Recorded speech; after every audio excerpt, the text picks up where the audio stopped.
You're listening to the Ask Drone U podcast. You ask, we answer your drone questions. Whether you're here to turn your passion into profit or you simply fly for fun, we're a community of learners and teachers who aspire to achieve greatness. We are Drone U. Hey everyone, and welcome to another awesome episode of Ask Drone U. My name is Paul. And I'm Rob, and this is episode number 438, guys. We sure appreciate you hanging out with us. We know you got a lot of options, and you're choosing to be here, so thanks. Yes, thank you very much, as always.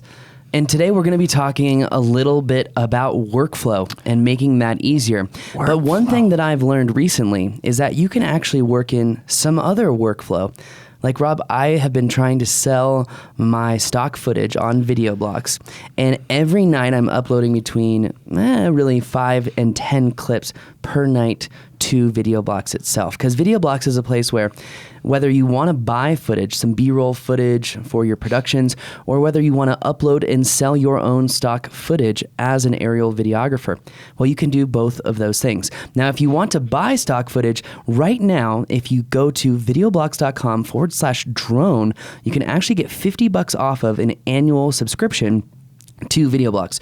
So it's a low fee of $99, and you can get over 115,000 HD clips to add in to any of your productions. And if also you want to make some money with VideoBlocks, check out videoblocks.com and become a contributor today. It's a fantastic deal. Check it out. We love those guys, and you'll love them too. Yes, you will. Also, special shout out and thank you to the Drone U community. We have 2 new live classes coming to an area near you. That's if you live in Colorado or Texas. So I just found out we're going to be going to Denver, and we're going to be going to Austin, Texas. Austin or Dallas? It's Austin. You want to see the text message? It says Austin it is. As of 1 minute ago. You're hearing about it first. Go to droneulive.com. Check the website. All the information is there, and you can sign up. This is not actually a part of membership. These are live in-person classes. So if you want to meet us, you want to come flying, you're ready to get your 107 certificate, this is the time to go. And honestly, I've got to say, even Vic Moss, our aerial photography instructor, he said, Paul, if I hadn't actually gone to the event and studied with other people and listened to their questions and thought about the questions in their frame of mind, I'm not sure I would have done as well on 107. So it really helped out our instructors. It really helped out a lot of people in the community to get that hands-on attention, but also to really separate themselves from the world around them and make sure that they are focusing time on this, because this isn't an easy test. If you spend the time, if you do it right, if you study the old classic way, you're going to be fine. If you want that peace of mind, that confidence, that conviction, you've got to go to the class at droneulive.com. Well, and the reality is we have heard from folks who tried to do it on their own. They didn't think they needed help. And a lot of them are struggling, and a lot of them did not pass. That doesn't mean that you can't pass it on your own. If you're a stud and you've got the time, you probably can. But why not expedite that learning curve? Definitely lower your learning curve, meet awesome people, have a great time, turn your dreams into a reality, and your passion for flying into profit. droneulive.com. Let's hear today's question, Rob. Hello, this is Joel Lacar, and I'm a Drone U member, and I love watching your podcast, and I've learned so much.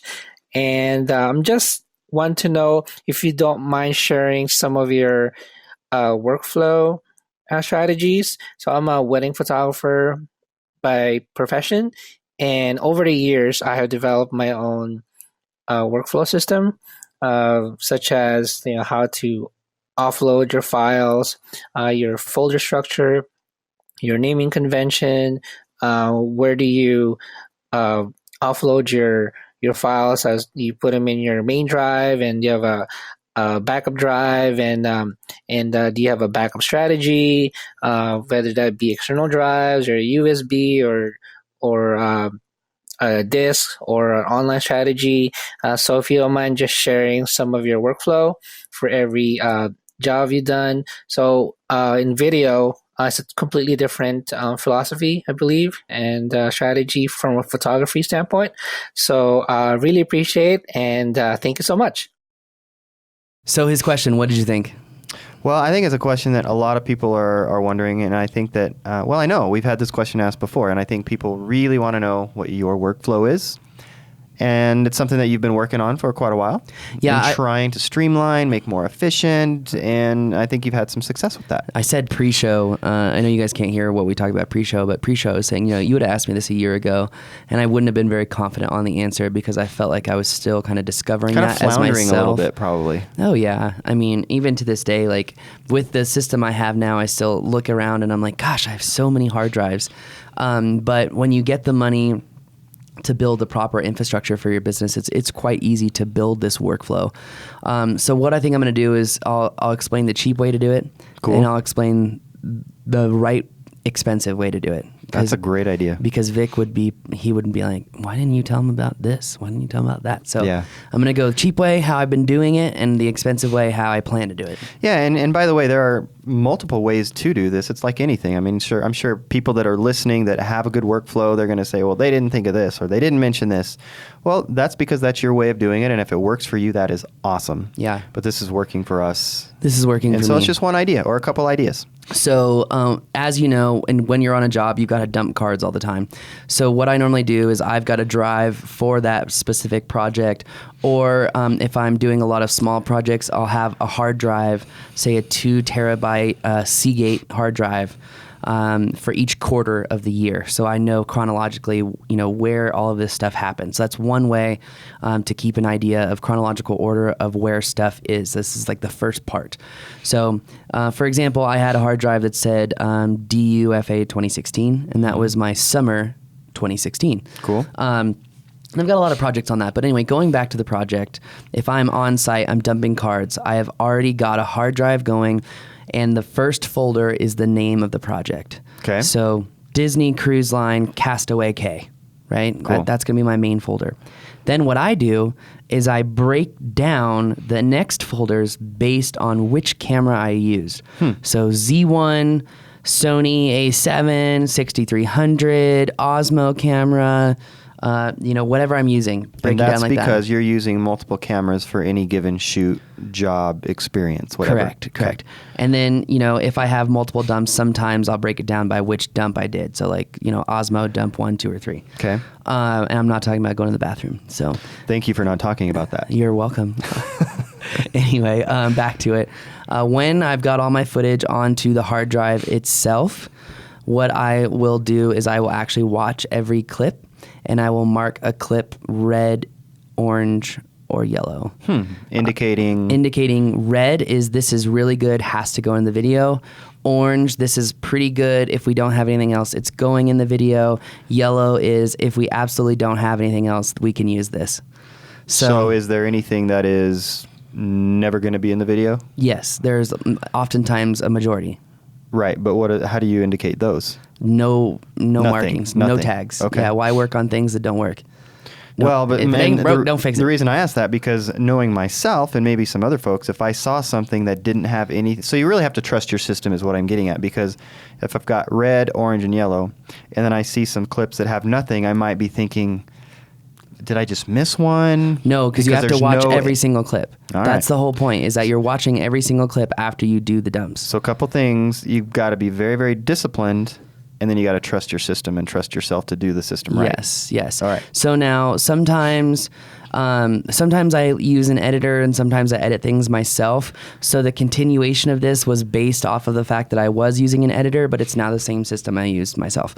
Okay. So once I had my footage from each camera, the red, the yellow, and the orange, I would then further separate it based on the activities, because in the video, like let's take the Cabo San Lucas video I did for Marriott.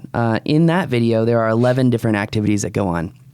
And I separated my footage based on which activity it was. So I had, for example, the ATV stuff. I had aerials of the ATV stuff. I had a GoPro on 2 ATVs. I had an Osmo linked up to someone's helmet, and I had a Sony 6300 on the ground. Nice. Now, the fact that I was doing all this by myself, sometimes I think to myself, like, did you ever enjoy the trip? And I think you did. I enjoyed it a whole lot. Yes. But anyway, so then I took all of that and I broke it down into which activity. And then, like, for example, you think of a video, you've always got your B-roll, your A-roll, your interviews. So I tend to break down the project. Like, if I have interviews, I'll put it as a folder interviews or a folder based on the project. So it's kind of this process of dumping all the footage into somewhat organized and then taking that footage into B-roll, activities, main A-roll, like main footage, and then sending that off with a detailed story of what happened, what we're trying to show, and what's important to show to the editor. Now, when it comes to the actual storage of these things, because most of the time I use an editor, once I've organized the footage on the activity, B-roll or A-roll, I normally put all of those folders into Dropbox under the same name as the header folder, which was like, let's go back to what we were using as an example, Disney Cruise Line. Okay. So, and then he takes that footage based off of my email, and then voila, we get a video, and I save the final videos in the main header folder on the drive under final video, and then put all the revisions in there. Okay. Just straight up. So now that's the kind of cheap, kind of fly-by-wire how to do it. The really smart way to do this. Before you move ahead, if I remember right, in seeing some of your folders, you don't spend a lot of time naming each of those files. No. Right? So the naming conventions for your files, there's really not much to those. You leave those as they're created. Yeah, generally and the speaking. only time that I really name a file is for one of two reasons. If we're going to use it in any Drone U material, I name the file based off of what camera movement it is. Okay. Or because the one thing that I've noticed that is really important in all of my videos is the emotional shots, the shots of people smiling, like dancing, like having a good time. Okay. But those shots can transition from activity to activity or place to place.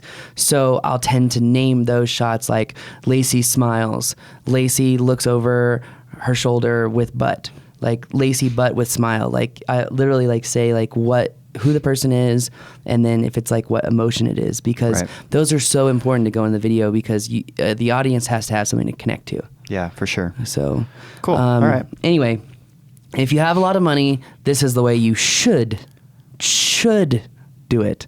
How much is a lot? What does that mean? What's a lot of money? Okay, so let's take how much footage I've taken this year, which is 6 terabytes of footage this year. Okay.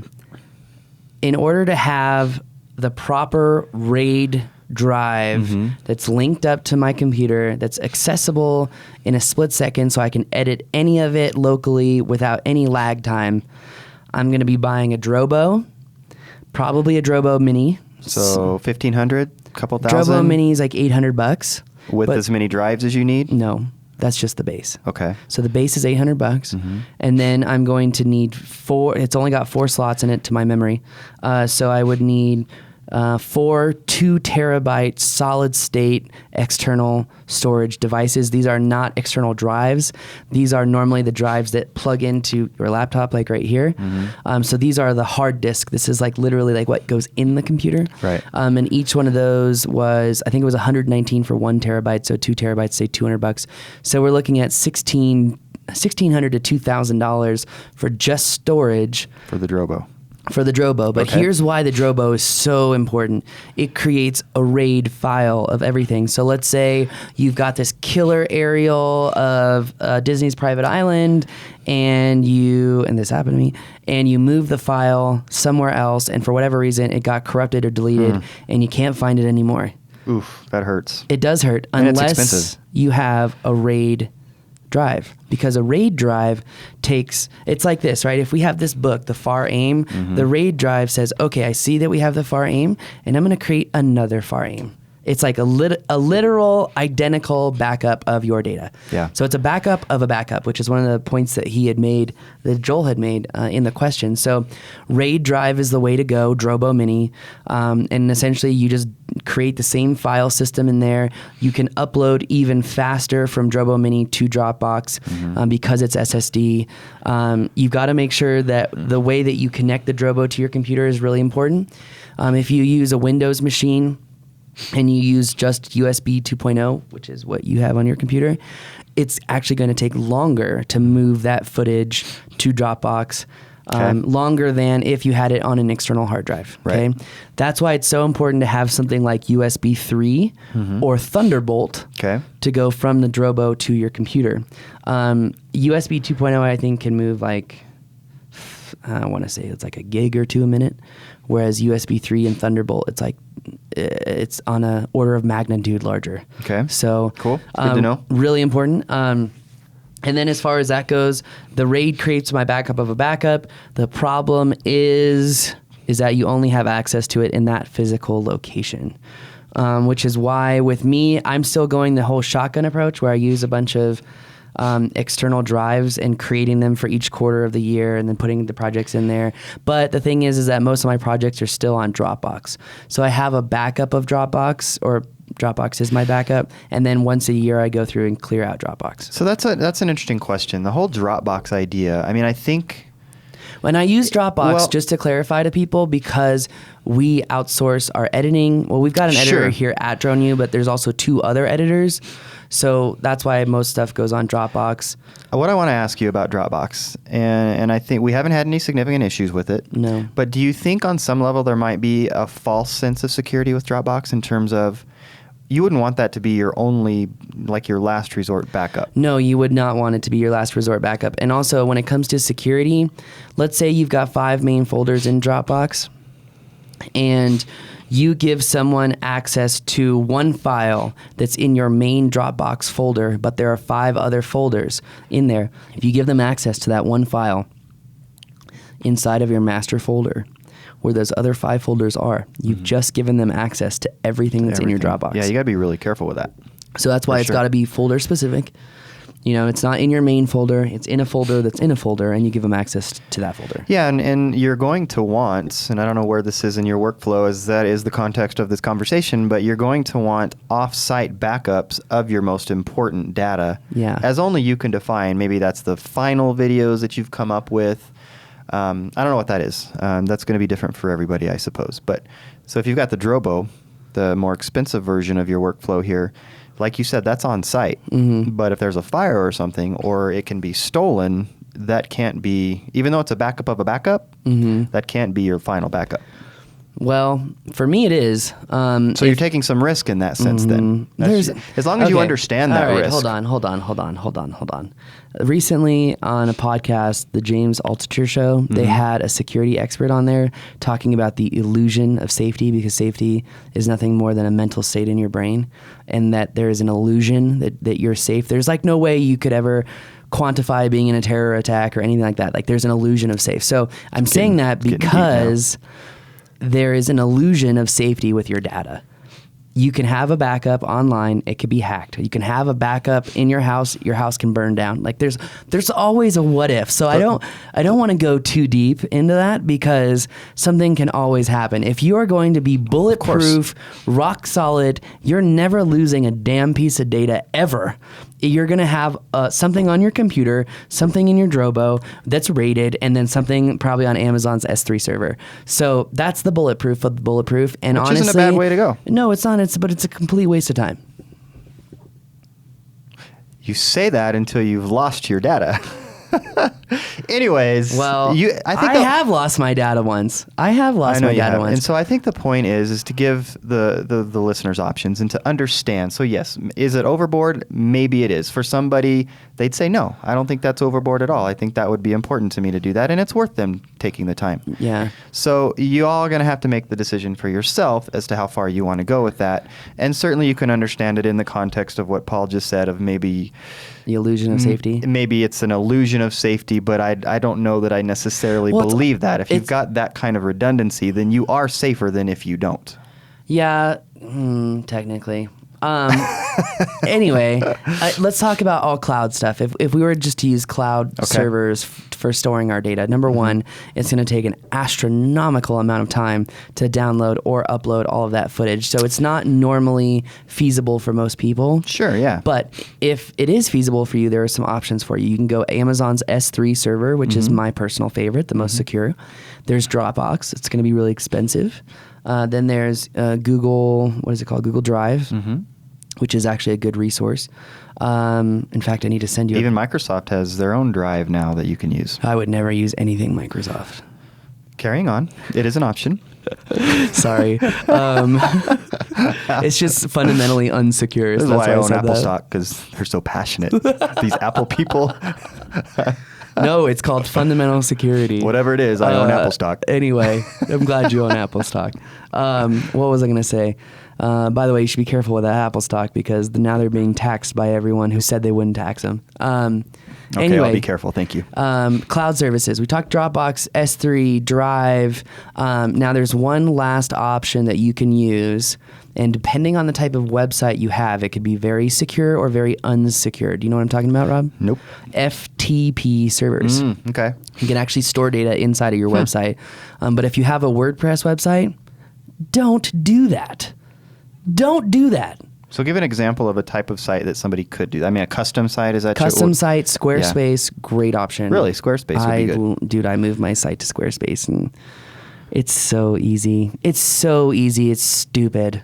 Yeah. It's so easy. It's just stupid. Like, it's just so awesome. Thank you, Squarespace, for making my life so much easier. I get emails because they're like, Paul, there's typos in your contact us page because, I stayed up in the middle of the night and do this stuff.